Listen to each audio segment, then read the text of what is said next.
The left celebrating this week when New York Governor Andrew Cuomo signed what they deemed to be a historic pro-abortion bill. Here's passed new legislation to protect a woman's right to an abortion. New York Governor Andrew Cuomo signed a new bill that will strengthen abortion rights. The governor tweeted the Reproductive Health Care Act will protect Roe v. Wade regardless of what the federal government does. He called it a victory for all New Yorkers.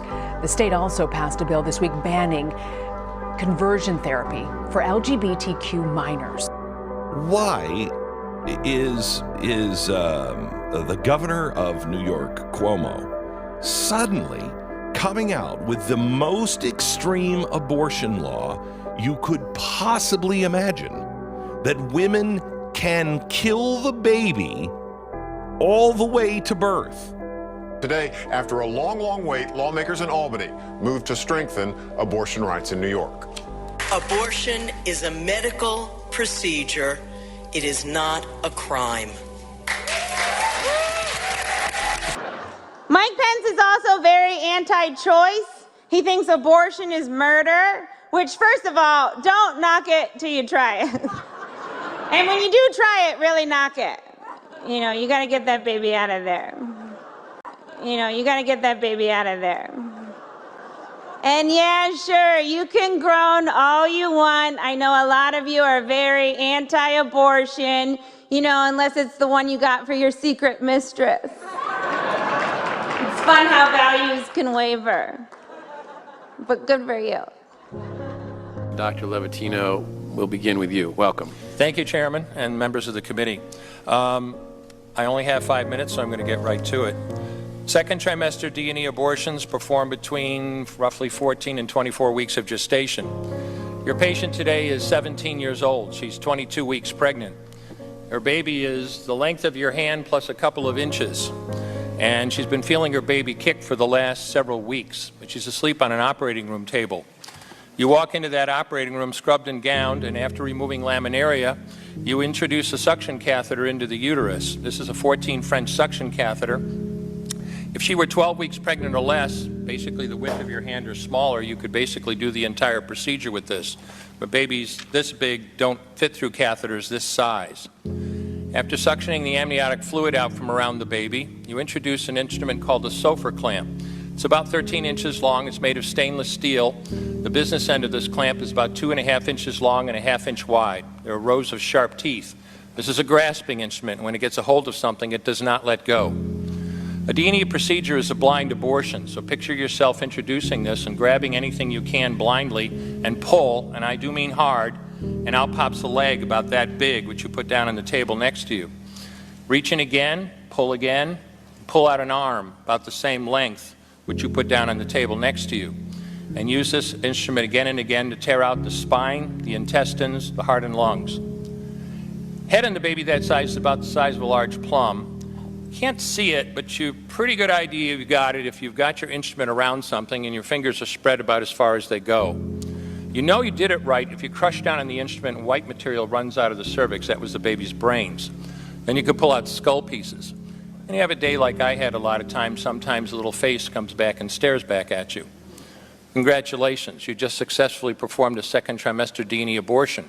You just affirmed her right to choose. I fiercely believe, as I said more than 2 decades ago, that human rights are women's rights and women's rights are human rights. Hillary Clinton standing with Governor Cuomo on stage at Barnard College as they push the Reproductive Health Act. This would codify Roe v. Wade into New York state law. We have said we're going to pass it in 30 days. I believe we're going to pass it in 30 days. And just so there's no ambiguity, we do the budget in April. I will not pass a budget until the Reproductive Health Act and the Contraceptive Care Act are passed, period. For years, a Republican-led Senate has stopped Democrats from changing the state's abortion law. But Democrats just won the majority. And I am sure we are both going to do it. And we know that the governor's going to sign it. And healthcare professionals don't have to be the one. A doctor doesn't have to be the one that is even performing it. And any reason goes Why would Governor Cuomo do that? Well, are you alleging it's not just because he's so in favor of women's right to choose their own reproductive situation? I am suggesting You that. are suggesting Yes, that? I am suggesting that.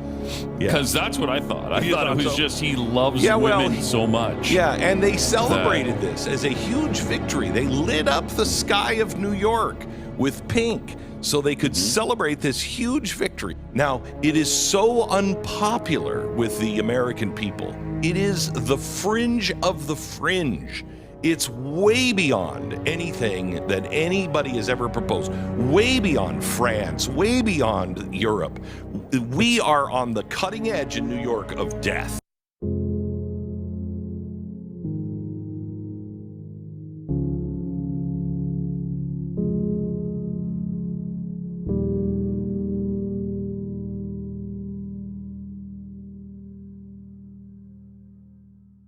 What do you see as the biggest challenges in conservation? The growing human population. Because where we are, there's nothing else. And do you have views about what should be done about that? Can't you guess? Well, it could be on a spectrum from mass sterilisation to greater availability of contraception. I don't know what your views are as to what can be done about it. Well, I think it might be described as voluntary family limitation. It might be described as voluntary family limitation. In my lifetime, we have seen global wildlife populations decline by over half. Africa's rapidly growing human population is predicted to more than double by 2050, a staggering increase of 3.5 million more people per month. Urbanization, infrastructure, development, cultivation, all good things in themselves. But they will have a terrible impact unless we begin to plan and to take measures now. So let's look at each one of these and see how we can get this down to zero. Probably one of these numbers is going to have to get pretty near to zero. That's back from high school algebra, but let's take a look. First, we've got population. The world today has 6.8 billion people. That's headed up to about 9 billion. Now, if we do a really great job on new vaccines, healthcare, reproductive health services, we could lower that by perhaps 10 or 15%. Now, if we do a really great job on new vaccines, healthcare, reproductive health services, we could lower that by perhaps 10 or 15%.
I moved to New York 6 years ago. I'm from Barcelona. I didn't have any specific goal. And I shared an apartment with 2 more people. I'm a waitress right now and a manager at the restaurant. My shifts are at night. And then after work, I would go out with my friends and have drinks. So I was living like a single woman life in New York. Pretty fun. I had a boyfriend. We didn't live together, but I did have a boyfriend. One day, I realized I didn't get my period. I felt a little dizzy, so I thought I would take a test just to make sure that everything was fine. I ended up taking 4 tests. And then I called a friend and I told her, look, I'm in trouble. I think this is happening. So she told me, okay, we need to make sure, so maybe we have to go to a doctor or something. I don't have a health insurance. So I found this one, 45th Street and 6th Avenue in Manhattan. And I'm like, what? That's Times Square. So it's gonna be a good place, I'm sure. So I went there following morning with my friend from Spain. And that's when they took another test. And it was the 5th positive test. And from the last one, like, okay, yes, you are pregnant. How much more you need to know? I think what makes Civil special is that this is a place that people can come and get away from the noise for a little bit. Living in the city, you're constantly bombarded. How we phrase it is standing in the gap, giving people a place and space to process. Stop trying to come up with a quick solution to what is viewed as a problem. So focus on the family, bought our ultrasound machine, and that's made a huge difference.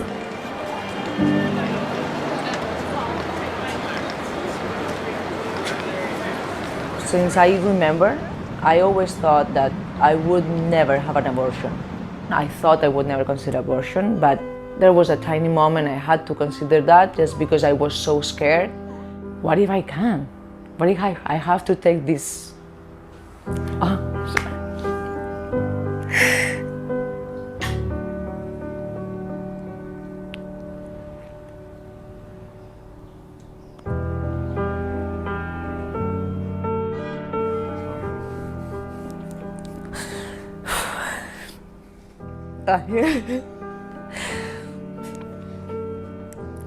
So there was just one moment, one small one, very small one, that I thought maybe I can. But then this is how I met Abel. The moment I met Abel, Meredith, the first woman I met there, and I told her, I said, look, I really want this baby, but I don't know if I can have this baby.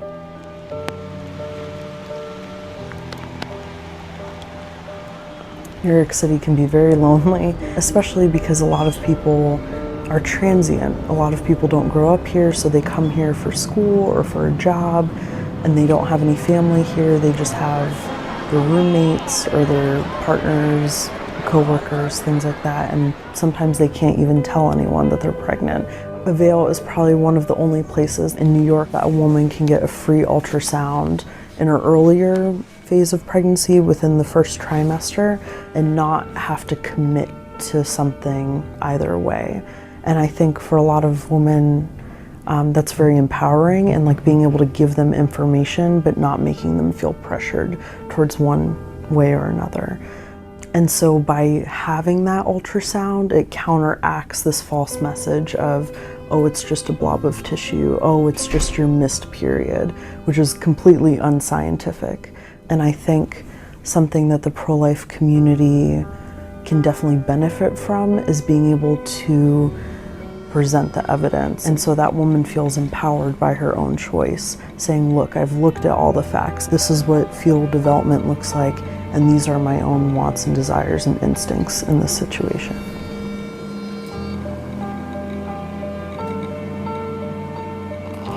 I want to make sure that everything is clear, that my tiny little moment that I thought I would terminate this pregnancy was before I saw the ultrasound. That needs to be very clear. So all these thoughts were before I saw the sonogram.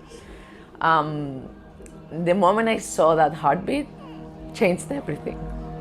Everything. That was life. And that was her. Sorry.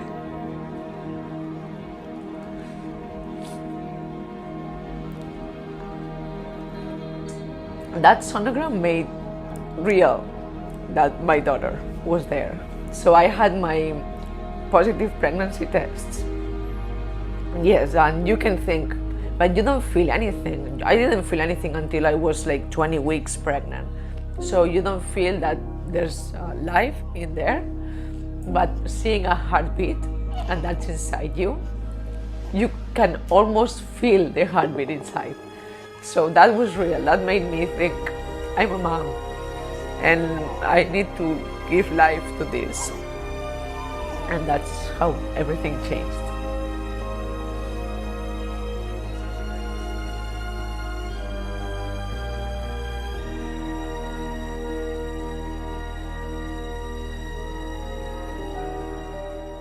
One more question, Dr. Levatino. Why did you end your practice of doing abortions?